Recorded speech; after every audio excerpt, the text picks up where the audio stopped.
Assalamualaikum warahmatullahi wabarakatuh.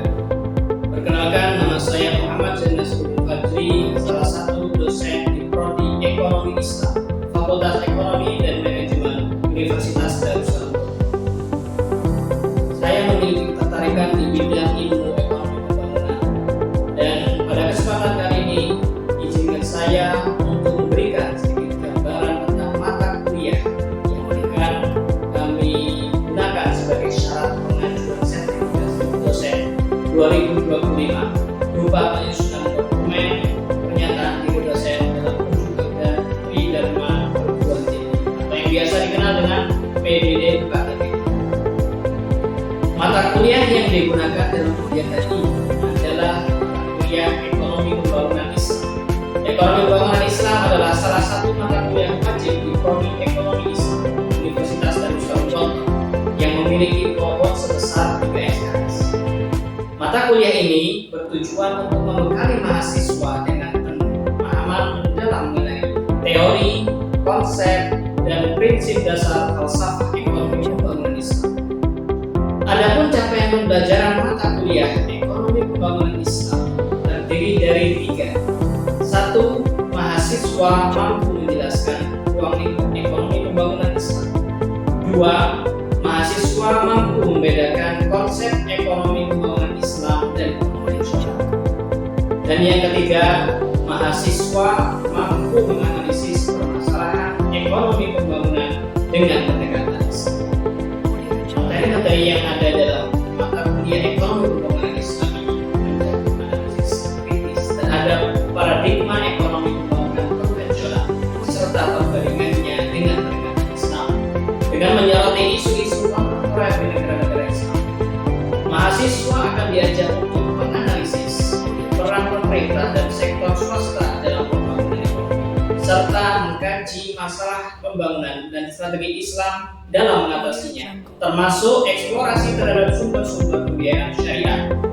Pemahaman ini penting bagi mahasiswa prodi studi ekonomi Islam, terutama di tingkat awal, agar mampu melihat bagaimana prinsip-prinsip pembangunan Islam dapat mewujudkan falah, yakni kesejahteraan dunia dan akhirat melalui indikator yang bersifat multidimensi, mencakup aspek material, madiyah, dan spiritual.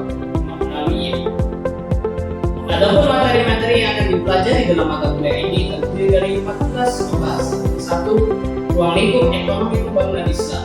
2. Teori ekonomi pembangunan konvensional dan Islam. 3. Masalah ekonomi pembangunan dalam Islam. 4. Konsep makosid syariah dalam ekonomi pembangunan. 5. Indikator pembangunan dalam perspektif Islam. 6. Klasifikasi dan indikator kemiskinan dalam Islam. 7. Strategi penanggulangan kemiskinan dalam ekonomi pembangunan Islam. 8. Elemen dan instrumen yang terkait dengan ekonomi pembangunan Islam. 9. Instrumen pembiayaan syariah kontemporer dalam menangani isu ekonomi pembangunan. 10. Peran strategi pemerintah dalam pengembangan ekonomi Islam dan konvensional. 11. Kebijakan pemerintah di bidang moneter, fiskal, dan perdagangan internasional. 12. Analisis kondisi moneter global. 13. Peran sektor swasta dalam ekonomi pembangunan Islam. 14. Isu-isu terkini tentang ekonomi pembangunan Islam dan solusinya. Pada mata kuliah ini, penilaian akan dilakukan melalui 4 komponen. Yang pertama, kuis dan keaktifan sebesar 10%. Yang kedua, tugas individu sebesar 20%. Yang ketiga, UTS 30%. Dan yang terakhir adalah UTS 40%. Setelah ini kita akan menyaksikan video singkat tentang pembelajaran mata kuliah ekonomi pembangunan Islam. Selamat menyaksikan. Oke, bismillahirrahmanirrahim. Assalamualaikum warahmatullahi wabarakatuh. Waalaikumsalam warahmatullahi wabarakatuh. Alhamdulillahirabbil alamin wassalatu wassalamu ala asyrafil anbiya wal mursalin wa ala alihi wa ashabi ajma'in, amma ba'd. Alhamdulillah pada hari ini kita bisa bertemu dalam mata kuliah kita Ekonomi Pembangunan Islam. Ya, pada kesempatan kali ini kita akan membahas dan melanjutkan apa yang kita sudah bahas di pertemuan sebelumnya, yakni tentang instrumen-instrumen pembiayaan syariah, ya, dan bagaimana kontribusinya terhadap isu-isu pembangunan Islam, ya, isu-isu dalam ekonomi pembangunan. Oke, mari kita mulai dengan membaca Al-Basmalah. Bismillahirrahmanirrahim. Oke, sebelum kita masuk pada topik pembahasan kali ini, saya akan bertanya, ya, terkait apa yang sudah pernah kita pelajari, ya. Nah, di antaranya ini karena kita akan membahas tentang isu ekonomi pembangunan, maka saya perlu tanya, di antara isu ekonomi pembangunan itu apa? Silakan Demetri. Banyaknya pengangguran di Indonesia. Banyaknya pengangguran. Ada yang lain? Alvin? Tidak meratanya antara satu kota dengan kota yang lain. Ya, itu tidak meratanya distribusi pendapatan. Ya, kalau kita kita balik kepada apa yang sudah kita pelajari sebelumnya, maka isu-isu pembangunan khususnya dalam segi Islam ini diantara adalah tidak meratanya distribusi pendapatan, sehingga terjadilah kemiskinan, terjadilah ketimpangan, terjadilah pengangguran dan lain sebagainya. Ya, maka sekarang kita akan bahas lebih dalam, ya, tentang bagaimana peran pembiayaan syariah. Ya, pembiayaan syariah khususnya di sini entah itu di ekonomi syariah dari sisi perbankan dan juga dari segi investasi syariah.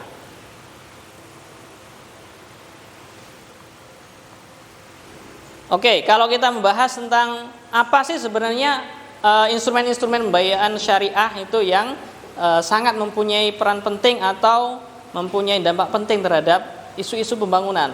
Ada dua, ya, di sini. Yang pertama adalah pembiayaan syariah berbasis perbankan syariah, ya, dan juga mungkin bisa pembiayaan mikro syariah, ya, bisa melalui BMT dan juga lembaga keuangan mikro yang lainnya seperti BPRS dan lain sebagainya. Dan yang kedua itu adalah yang bentuknya investasi, ya, yang investasi, dan yang paling banyak digunakan atau yang populer dan kontribusinya sangat banyak sekali, besar sekali dalam pembangunan itu adalah sukuk, ya. Nah, maka di sini ada dua yang akan kita pelajari, yakni dari sisi pembiayaan syariah perbankan, ya, dan juga investasi di sukuk. Oke, pertama kita perlu melihat dulu bagaimana sih esensi dari ekonomi atau keuangan syariah, ya. Minimal di sini ada 3 catatan yang perlu kita pahami tentang ekonomi syariah. Ya, yang pertama adalah sistem yang dianut. Ya, di sini berbeda dengan sistem keuangan konvensional. Kalau konvensional, sistemnya menggunakan sistem bunga. Bunga dalam Islam itu riba. Nah, kalau riba berarti haram. Maka ketika kita berbicara sebagai orang Muslim, ya, sudah pastinya kita tidak diperkenankan untuk menggunakan transaksi yang berbau riba. Maka di sini salah satunya adalah bank syariah itu menyediakan alternatif berupa sistem pengganti dari bunga. Apa itu? Profit and loss sharing system. Ya, sistem bagi hasil dan juga bagi rugi. Ya, sama-sama mendapatkan keuntungan, sama-sama menanggung kerugian, ya. Jadi kita share. Itu yang pertama, dan ini adalah sistem yang sangat familiar dan friendly terhadap orang-orang yang tidak mampu, ya, masyarakat kelas bawah. Dan yang kedua, ya, diantaranya adalah kenapa kok keuangan syariah? Ya, ini adalah sistem yang satu-satunya, ya, sistem keuangan yang menghadirkan nilai-nilai agama dan bahkan nilai-nilai sosial. Kalau kita berbicara tentang Islam, kita berbicara tentang maqasid syariah. Maqasid syariah tujuan akhirnya apa? Kesejahteraan di dunia dan juga di akhirat, yang biasa kita sebut sebagai al-falah, ya. Nah, maka ini adalah poin kedua. Dan poin yang ketiga, jenis transaksi yang digunakan dalam perbankan syariah. Ya, itu adalah satu jenis transaksi yang menggunakan akad partnership. Ya, partnership atau kemitraan. Nah, kalau dalam bahasa Arab kita sebut sebagai musyarakah. Nah, kalau kita berbicara musyarakah, ya ini prinsip dasar dari PLS, profit and loss sharing. Nah, dan kalau kita berbicara tentang ini, ya, kita bandingkan dengan bunga, maka sangat berbeda. Kalau pada pembiayaan yang berbasis bunga yang ada di bank, ya, kalau ada kerugian yang nanggung siapa? Ya, nasabah atau banknya? Nasabah. Ya, walaupun karena bencana, walaupun karena bukan karena kesalahan nasabah, tapi tetap nasabah yang harus menanggung. Tapi di sini kalau menggunakan prinsip syariah ada sharing PLS, ya, ada yang akan dibagi. Nah, maka ini kalau kita terapkan, kalau yang nasabahnya dari kalangan masyarakat ke bawah, ini sangat menguntungkan, atau ya ini adalah sistem yang fair atau adil. Oke. Kemudian dalam hubungannya dengan salah satu isu-isu dari pembangunan Islam, ya, yang sini saya highlight adalah isu pengangguran. Ya, ini saya ambil dari paper penelitian saya sendiri yang terbit tahun 2023, ya, yang menganalisis sejauh mana sih kontribusi atau berpengaruh atau ada dampak apa tidak, ya, pembiayaan syariah terhadap UMKM itu terhadap pengangguran. Nah, maka di sini kita perlu melihat dulu, ya, esensi atau dari pengangguran tersebut. Nah, kalau kita berbicara tentang pengangguran dan hubungannya dengan pembiayaan, maka ini kita berhubungan dengan entrepreneurship atau wira swasta, ya. Dan wira swasta ini ya adalah hal yang mungkin akan sangat berkaitan erat dengan pengangguran, karena hubungannya dengan pembukaan lapangan kerja. Ya kan, kalau lapangan kerja bertambah, akhirnya pekerja semakin bertambah, yang menganggur bisa bekerja. Nah, maka di sini ada sebuah teori yang diungkapkan oleh Schumpeter, ya, yang menyebutkan bahwasanya, ya, di suatu daerah atau ketika suatu wilayah itu mengalami pengangguran yang tinggi, ya, kalau kita lihat sekarang itu banyak sekali, ya, kasus-kasus PHK, sehingga menimbulkan banyak sekali pengangguran. Nah, maka ini menurut teori yang dikembangkan oleh Schumpeter, ya, berupa entrepreneurial effect, ya. Maka ketika ada pengangguran tinggi, banyak PHK, banyak pabrik yang mem-PHK karyawannya, nah itu mereka lama-kelamaan akan terdesak oleh ekonomi, sehingga mereka akan terdesak dan menghadirkan sesuatu secara mandiri. Nah, maka muncullah ini wira swasta. Ya, wah, daripada saya nyari kerja susah, ya, lapangan kerja juga tidak tersedia, mending saya berinovasi sendiri, berusaha sendiri. Ya, nah, maka ini yang terjadi ketika banyak pengangguran tinggi menurut Schumpeter di sini.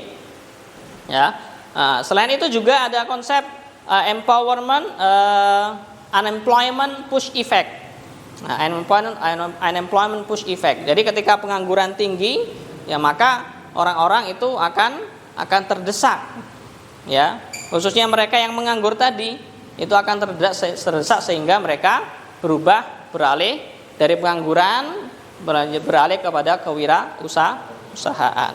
Ya. Nah, sekarang bagaimana peran dari perbankan syariah itu, pembiayaan tadi yang kita bahas, ya, dalam mengatasi pengangguran dalam konteks ini? Ya, seperti yang saya sebutkan tadi itu, ya, ada pengangguran di sini, ya. Nah, ketika pengangguran tinggi, apa yang terjadi? Ya, orang-orang akhirnya akan berpikir di sini, akhirnya mereka terdesak. Teori inilah. Nah, ketika terdesak, mereka berusaha untuk menciptakan sesuatu usaha baru, ya, menciptakan usaha baru. Nah, terus pertanyaannya, siapa yang akan memodali, memberikan modal?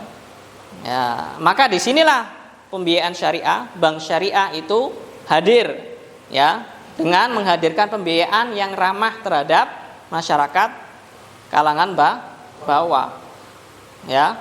Nah, kalau dari data yang kalau antum lihat di OJK itu data menunjukkan bahwasanya pembiayaan syariah di perbankan syariah itu mencapai sekitar 60%. Ya, jadi kontribusinya terhadap UMKM itu sangat tinggi. Nah, seperti itu. Sehingga ketika semakin banyak pembiayaan syariah yang diberikan ke UMKM, maka akan semakin banyak mereka yang membuka usaha. Ya. Nah, tapi dengan catatan sini lingkupnya adalah usaha mikro atau kecil. Ya. Maka ketika mereka ini memiliki usaha, maka otomatis mereka akan keluar dari pengangguran. Ya.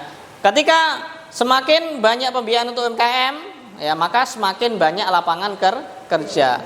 Ketika semakin banyak lapangan pekerjaan, pengangguran berkurang. Ketika pengangguran berkurang, akhirnya kemiskinan juga berkurang. Ya. Jadi seperti itu. Di antaranya adalah bagaimana pembiayaan syariah itu memiliki dampak terhadap isu pembangunan, khususnya di pengangguran dan juga akhirnya ke kemiskinan. Ya, itu yang pertama. Nah, sekarang kita akan membahas lebih lanjut di sini. Ya, saya memperdalam kajiannya kepada konteks perkotaan dan juga pedesaan. Ya, maka pertanyaan sekarang. Pengangguran banyak di perkotaan atau pedesaan? Perkotaan, betul ya. Pengangguran banyak di perkotaan. Kenapa? Karena ya diantaranya padat penduduknya di sana. Nah, maka di sini dampak tadi dari pembiayaan syariah itu akan berbeda ketika kita terapkan ya antara di perdesaan dan perkotaan. Kenapa? Ya, kalau kita berbicara, kita bandingkan dengan perkotaan sama pedesaan ya. Di perkotaan itu lebih banyak atau lebih sedikit bank syariahnya daripada pedesaan? Lebih banyak di perkotaan. Artinya di sini orang-orang yang di kota itu lebih banyak memiliki akses terhadap pembiayaan. Nah, selain itu juga kalau kita bandingkan orang-orang yang di desa dengan yang di kota, informasi atau literasi, informasi dan pengetahuan mereka tentang keuangan syariah lebih tinggi mana? Perkotaan atau pedesaan? Perkotaan, ya. Sehingga ketika ada bank syariah, terus orang-orangnya paham tentang bank syariah dan tahu bahwasanya ini ramah terhadap UMKM, ya mereka bisa mengakses. Ya. Selain itu juga kalau kita bandingkan, ya, UMKM itu banyak di perkotaan, bukan di pedesaan. Kenapa?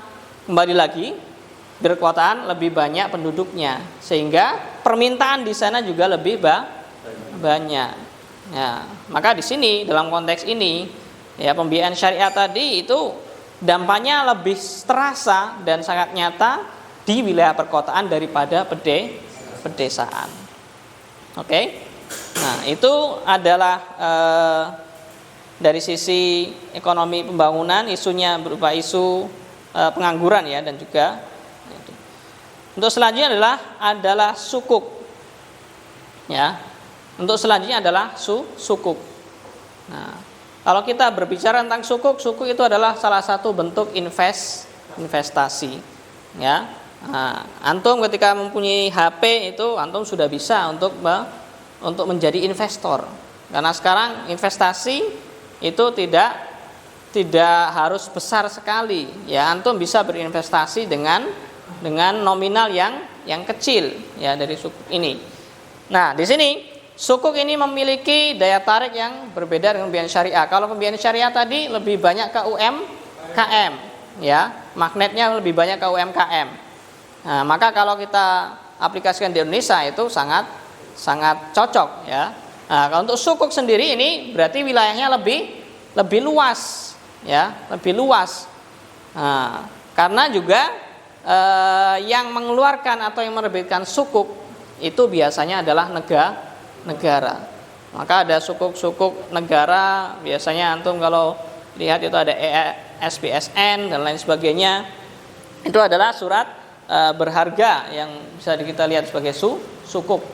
Nah, maka di sini kontribusi sukuk ini besar, ya, karena dana yang didapatkan itu besar. Nah, itu kan basisnya adalah investasi pada proyek. Nanti akan kita lihat beberapa proyek yang mungkin akan yang sudah pernah didanai melalui sukuk, ya. Maka dari proyek-proyek ini, nah itu banyak hal yang akan berdampak pada ekonomi. Yang pertama ekonomi, misalkan untuk pembangunan infrastruktur, ya, pembangunan infrastruktur. Nah, yang sudah ada itu pembangunan infrastruktur untuk universitas, salah satu kampus Islam itu gedungnya itu menggunakan sukuk. Maka ini sudah bisa langsung dirasakan masyarakat, ya kan? Nah, mereka yang mungkin kekurangan kelas selama ini untuk pembelajaran, dengan adanya ini sukuk ini bisa meningkatkan mereka, ya. Selain itu juga dari segi sosial, dengan adanya proyek pembangunan jalan misalkan, pembangunan sumber air, pembangunan energi terbarukan dan lain sebagainya, dan juga kampus. Nah, itu pasti membutuhkan pekerja, betul?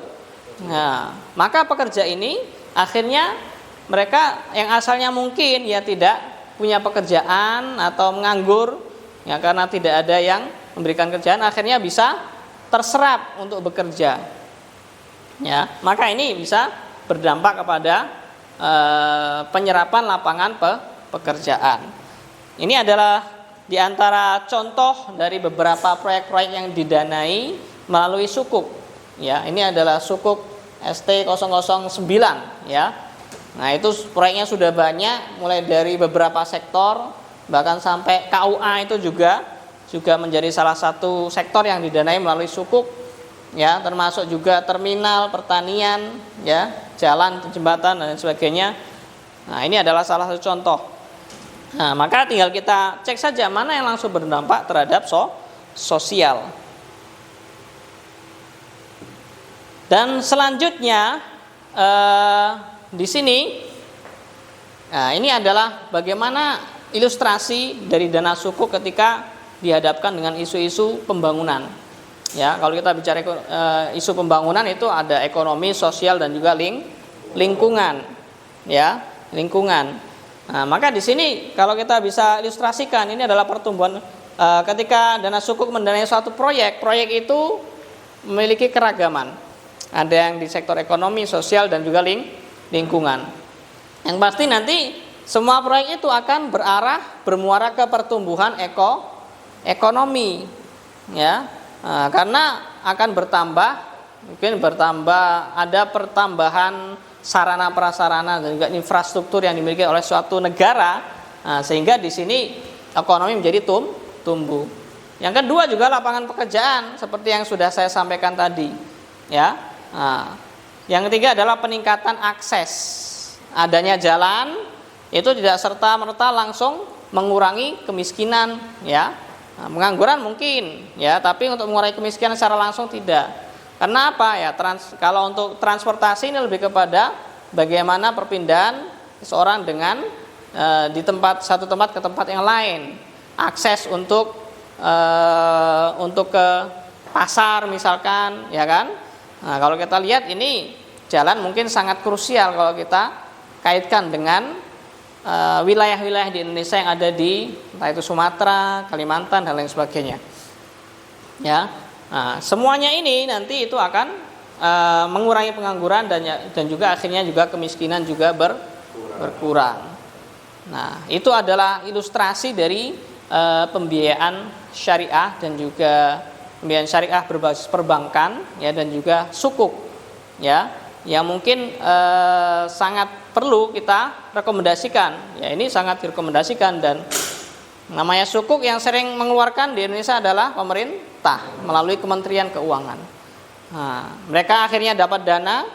Ya, selain itu juga ya, manfaat pemerintah mengeluarkan sukuk itu tidak akan mengganggu APBN, ya, anggaran pembelanjaan dan juga pendapatan negara itu tidak akan berkurang ketika mereka mendapatkan dana dari sukuk ini. Nah, sehingga bisa mengembangkan infrastruktur dan sarana prasarana tanpa membebani APBN. Jadi demikian adalah sekilas dari penjelasan bagaimana kontribusi dari pembiayaan syariah dan juga sukuk terhadap isu-isu pembangunan, ya. Dan mungkin kalau apabila ada pertanyaan silahkan. Ada, kalau tidak ada maka akan kita lanjutkan ke tes, kuis. Oke. Ada pertanyaan? Alvin, ada pertanyaan? Pembiayaan apa saja Ustaz yang ada di bank atau Ya. contoh pembiayaan apa saja yang disediakan oleh bank seperti itu. Oke. Jenis-jenis. Ya, kalau kita berbicara tentang jenis-jenis pembiayaan yang ada di perbankan syariah, yaitu berarti lebih dalam ya. Ini berarti masuk ke mata kuliah keuangan syariah. Nah, dan kita fokusnya ke bangun Islam. Tapi tidak apa-apa, saya akan jelaskan secara sekilas saja. Ya, sesuai dengan transaksinya maka ada yang menggunakan akad jual beli, itu ada murabahah. Ya. Dan ini murabahah ini merupakan akad yang paling banyak digunakan untuk pembiayaan di perbankan syariah. Ya. Nah, murabahah. Terus yang kedua itu adalah musyarakah, ya. Musyarakah dan ijarah. Nah, maka tiga ini yang sebenarnya banyak dipakai di perbankan syariah. Ya, biasanya murabahah untuk pembiayaan yang bersifat konsumtif, ya. Sedangkan untuk musyarakah dan juga ijarah, nah itu juga untuk biaya konsumtif dan juga yang produktif. Tapi lebih kepada hal yang besar. Biasanya kalau musyarakah itu ada musyarakah mutanakisah, ya, ijarah ada ijarah mutabitamlik. Itu banyak digunakan untuk pembiayaan rumah karena skalanya dananya besar. Ya. Nah, kalau sukuk sebenarnya sama, ya, penggunaannya juga. Ya, murabahah transaksinya juga pakai akad murabahah, ya, pakai ijarah dan juga musyarakah juga. Jadi akad-akadnya sebenarnya sama dari akad-akad tersebut. Cuma nanti alurnya skemanya yang berbeda. Ya, seperti itu. Oke, pertanyaan terakhir silakan. Kalau tidak ada berarti sekarang kita akan masuk kepada tes. Oke, silakan untuk membuka HP masing-masing dan silakan lihat ketik Kahoot. Kita akan mencoba sejauh mana pemahaman ampun tentang apa yang sudah kami jelaskan tadi. Oke.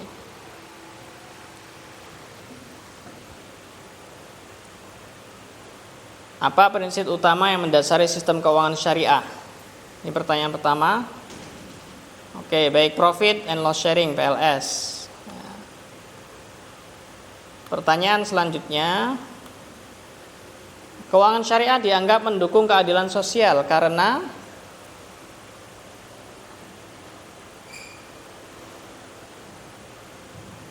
silakan dilihat baik-baik jawabannya. Baik, sudah selesai untuk kuis ya yang kita lakukan pada pertemuan kali ini. Ini pertemuan 10 ya. Lihat ternyata yang paling tinggi skornya adalah Zaki ya. Ya, terima kasih. Nah, dengan selesainya kuis ini maka kita akhiri pertemuan kita pada kali ini. Semoga apa yang kita pelajari bermanfaat dan juga memberikan keberkahan untuk semuanya. Nahtatim bilhamdalillah. Alhamdulillahirabbil alamin. Kafaratul majlis. Subhanakallahumma bihamdika asyhadu an la ilaha illa anta astaghfiruka wa atubu ilaik. Syukran. Assalamualaikum warahmatullahi wabarakatuh. Waalaikumsalam.